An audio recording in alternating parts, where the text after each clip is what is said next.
ទូការរិះគន់យ៉ាងចាស់ដៃលើប្រធានការិយាល័យនគរបាលចរាចរណ៍ផ្លូវគោករាជធានីភ្នំពេញធ្វើឲ្យច្របូកច្បល់ទាំងមន្ត្រីនគរបាលចរាចរណ៍និងប្រជាពលរដ្ឋក្រោយពីលោកផៃមនៈសរសេររិះគន់ទៅលើលោកខាន់សរឿនប្រធានការិយាល័យចរាចរណ៍ផ្លូវគោករាជធានីភ្នំពេញនៅលើបណ្ដាញសង្គមធ្វើឲ្យមហាជនទូការរិះគន់និងវែកញែកយ៉ាងចាស់ដៃទៅលើការអនុវត្តនិងគ្រប់គ្រងលើមន្ត្រីក្រមអាវ៉ាត់ដែលធ្វើឲ្យមានភាពរញ៉េរញ៉ៃព្រោះតែការស្វែងរកផលប្រយោជន៍ជាជាងឲ្យមន្ត្រីក្រមអាវ៉ាត់អនុវត្តគ្រប់ច្បាប់ចរាចរណ៍នៅក្នុងសំណេររបស់លោកផៃមនៈបានលើកឡើងថា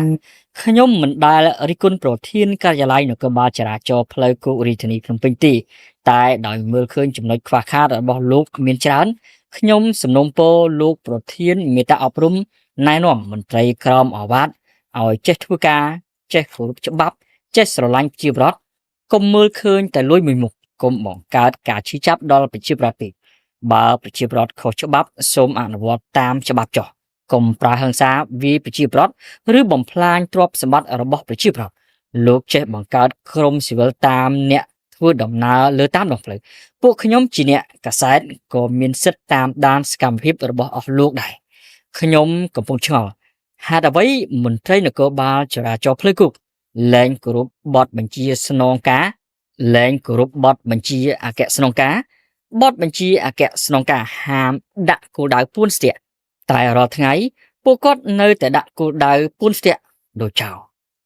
បន្ទាប់ពីបង្ហោះសំណេរបែបនេះហើយមានមហាជនជាច្រើនបញ្ចេញមតិផ្សេងគ្នានិងធ្វើការរិះគន់ចំពោះការអនុវត្តរបស់ប៉ូលីសចរាចរណ៍ជាពិសេសលោកខាន់សរឿនប្រធានការិយាល័យចរាចរណ៍ផ្លូវគោករាជធានីភ្នំពេញ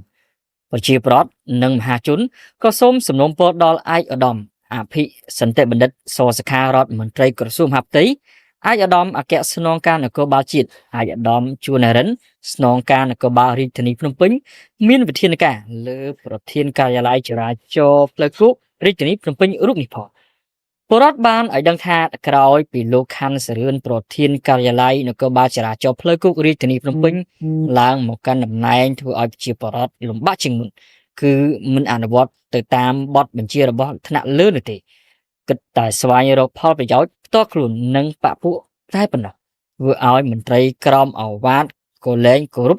នៅបទបញ្ជាថ្នាក់លើផងដែរនាពេលកន្លងទៅថ្មីនេះប្រជាពលរដ្ឋតែងតែឃើញពីការអនុវត្តរបស់មន្ត្រីនគរបាលនៅតាមគោលដៅមួយចំនួនប្រព្រឹត្តខុសឆ្គងពីច្បាប់បានចែងហើយក៏មានមន្ត្រីនគរបាលនិងមន្ត្រីជាប់កិច្ចសន្យាជាច្រើនត្រូវបានរងវិន័យអប់រំធ្វើកិច្ចសន្យាជាដើម